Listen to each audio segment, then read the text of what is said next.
নমস্কার। মিত্রমেলা কিশোর বাহিনীর সঙ্গীত বিভাগ থেকে সকলকে জানাই আন্তরিক প্রীতি শুভেচ্ছা এবং কিশোর অভিনন্দন। আজকে আমরা শুরু করছি একটি সঙ্গীত আলেখ্য, স্বপ্ন থেকে সংগ্রাম, সংগ্রাম থেকে জাগরণ। আজ আমরা এক বিশেষ দিনে একত্রিত হয়েছি কিশোরদের স্বপ্ন, সাহস আর মানবিক চেতনার প্রতি সেই সংগঠনের প্রতিষ্ঠা দিবসে। কিশোরদের শক্তিকে সমাজ পরিবর্তনের হাতের হিসেবে গড়ে তোলার যে স্বপ্নে তরুণ কবি দেখেছিলেন, সেই স্বপ্ন আজও আমাদের পথ দেখায়।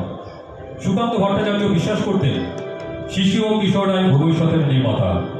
তাদের মধ্যে লুকিয়ে আছে সমাজ গড়ার শক্তি, অন্যায়ের বিরুদ্ধে দাঁড়ানোর সাহস এবং মানবতার পক্ষে কথা বলার অদম্য স্পৃহা। তাই তিনি কেবল কবিতায় নয়, বাস্তব জীবনেও কিশোরদের সংগঠিত করার প্রয়াস নিয়েছিলেন। গড়ে তুলেছিলেন কিশোর বাহিনী, যেখানে শিক্ষা, শৃঙ্খলা, সমাজ চেতনা ও সংগ্রামের বীজ বপন করা হয়েছিল। আজ কিশোর বাহিনীর নবপর্যায়ে 42তম প্রতিষ্ঠা দিবসে দাঁড়িয়ে আমরা সেই আদর্শকে নতুন করে স্মরণ করি। আজকের দিনে এই প্রজন্মের কিশোর কিশোরীদের দায়িত্ব সচেতন হওয়া, অন্যায়ের বিরুদ্ধে সোচ্চার হওয়া এবং একটি ন্যায়ভিত্তিক মানবিক সমাজ গড়ে তোলা। এই চেতনা, এই স্বপ্ন এবং এই অঙ্গীকারকে হৃদয়ে ধারণ করে শুরু হতে চলেছে আমাদের সঙ্গীত আলেখ্য স্বপ্ন থেকে সংগ্রাম, সংগ্রাম থেকে জাগরণ, যেখানে ধ্বনিত হবে সংগ্রামের কথা, মানুষের কথা আর আগামী দিনের আলোর কথা। আলোকিত অংশ নিয়েছেন জয়া ব্রহ্ম, চুমকি সিনহা, সুস্মিতা তেওয়ারি, মধুমিতা নাগ, চন্দনা মণ্ডল এবং অর্পিতা দত্ত। তবলায় সঙ্গত করেছেন সুমন্ত গাঙ্গুলি, ভাষ্যপাঠে সুমন দত্ত, কৃতজ্ঞতা শ্রী কমল সেনগুপ্ত। পরিবেশনায় মিত্রমেলা কিশোর বাহিনীর সঙ্গীত বিভাগ। আজকের এই মুহূর্তে আমরা এক বাস্তবতার মধ্যে সামনে দাঁড়িয়ে আছি, যেখানে স্বপ্ন দেখা শুধু কল্পনা নয়, একটা প্রয়োজন। সংগ্রাম, দুঃখ আর প্রতিবদ্ধতার মাঝেও মানুষ বারবার নতুন করে আশার আলো খুঁজে নেয়। সেই আশার পথে এগিয়ে চলার প্রেরণা জোগায় কবিতা এবং চেতনা। প্রতিবাদের কণ্ঠস্বর, সংগ্রামের অঙ্গীকার এবং আগামী স্বপ্ন, এই দিনের মেলবন্ধন আমরা খুঁজে পাই সুকান্ত ভট্টাচার্যের সৃষ্টিতে। তার লেখনী আমাদের শিখিয়েছে অন্ধকার যতই গভীর হোক, আলোর প্রত্যাশা কখনো থেমে থাকে না। এবার আমরা শুনবো সেই আশার গান, হে সাথী আজকে স্বপ্নের দিন গড়া, যেখানে আছে আগামী দিনের স্বপ্ন, আছে লড়াইয়ের ডাক আর আছে এক নতুন পৃথিবী গড়ার প্রত্যয়।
সবসময় সহজ নয়, কখনো তা হয়ে ওঠে দুর্গম পাহাড়ের মতো কঠিন, কখনো কান্তার মরুর মতো শুষ্ক, আবার কখনো দুরন্ত সাগরের মতো ভয়ঙ্কর।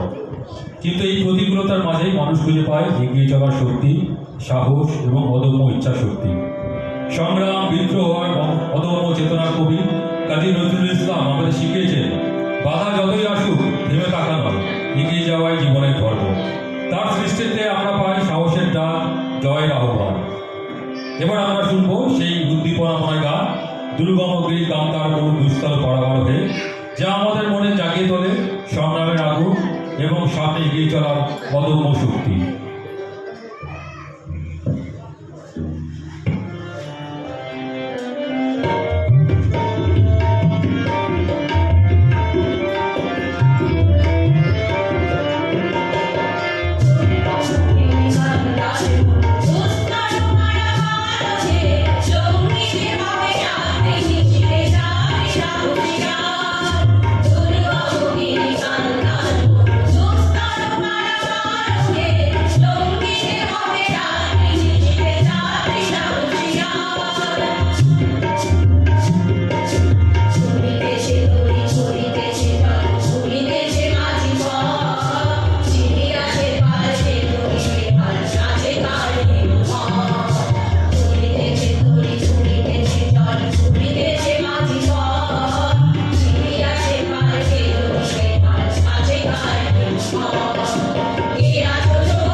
মানুষে মানুষে বিভেদ, জাতপাতের অহংকার, এইসব সমাজকে বারবার দুর্বল করেছে।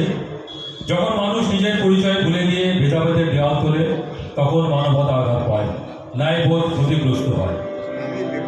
বিদ্রোহ মানবতার কবি কাজী নজরুল ইসলাম তার সৃষ্টিতে এই কুসংস্কার, অন্যায় আর ভণ্ডামির বিরুদ্ধে তীব্র প্রতিবাদ জানিয়েছে। তিনি দেখিয়েছেন মানুষের আসল পরিচয় তার মানবতা, কোনো জাত বা বিভাজন নয়। এবার আমরা শুনবো তার সেই তীক্ষ্ণ প্রতিবাদের গান জাতের নামে বজ্জাতি, যেখানে ধ্বনিত হয়েছে সামনের আহ্বান, মানবতার জয়গান এবং অন্যায়ের বিরুদ্ধে দৃঢ় কণ্ঠস্বর।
আজকের পৃথিবীতে আমরা এমন এক সময়ের মধ্যে দিয়ে যাচ্ছি যেখানে যুদ্ধ, হিংসা আর ক্ষমতার লড়াই বারবার মানুষের শান্তি ও স্বস্তিকে ছিনিয়ে নিতে চাইছে। সাধারণ মানুষের জীবন, স্বপ্ন আর ভবিষ্যৎ যেন এই সংঘাতের মাঝেই বারবার বিপন্ন হয়ে পড়ে। কিন্তু ইতিহাস আমাদের শেখায় অন্যায়, দমন আর আগ্রাসনের বিরুদ্ধে মানুষের কণ্ঠ কখনো চুপ থাকে না। প্রতিরোধ, ঐক্য এবং শান্তির আকাঙ্ক্ষাই শেষ পর্যন্ত পথ দেখায়। এই ভাবনার প্রতিফলন আমরা পাই গণসংগীতের শক্তিশালী ধারায়। যেখানে মানুষের দুঃখ, কষ্ট, প্রতিবাদ আর আশার কথা একসঙ্গে ধ্বনিত হয়। এবার আমরা শুনবো সেই প্রতিবাদের গান। আজ যত যুদ্ধবাজ, দায়হানা হামলাবাজ, আমাদের শান্তি সুখ করতে চায় লুপ্তরাজ, যা আমাদের মনে করিয়ে দেয় শান্তি রক্ষা করতে হলে অন্যায়ের বিরুদ্ধে সোচ্চার হওয়াই আমাদের দায়িত্ব।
স্বপ্ন থেকে সংগ্রাম, সংগ্রাম থেকে জাগরণ, এই দ্বিতীয় আলোকের যাত্রাপথে আমাদের কাম এক গভীর সত্য। স্বপ্ন একা কখনো পূর্ণতা পায় না, তাকে বাস্তবের মাঠে দাঁড় করাতে লাগে সংগ্রাম, আর সেই সংগ্রামের মধ্যে দিয়েই আসে জাগরণ, একটি নতুন চেতনার জন্ম। চলুন আমরা শুধু দর্শক না হয়ে থেকে এই বার্তাকে নিজের জীবনে ধারণ করি। নিজেদের ছোট ছোট কাজের মধ্যে দিয়ে গড়ে তুলি এক মানবিক ন্যায়ভিত্তিক সচেতন সমাজ। এই আশাতে আজকের এই পরিবেশনার সমাপ্তি টানছি। সবাইকে জানাই আন্তরিক ধন্যবাদ ও কিশোর অভিনন্দন। নমস্কার।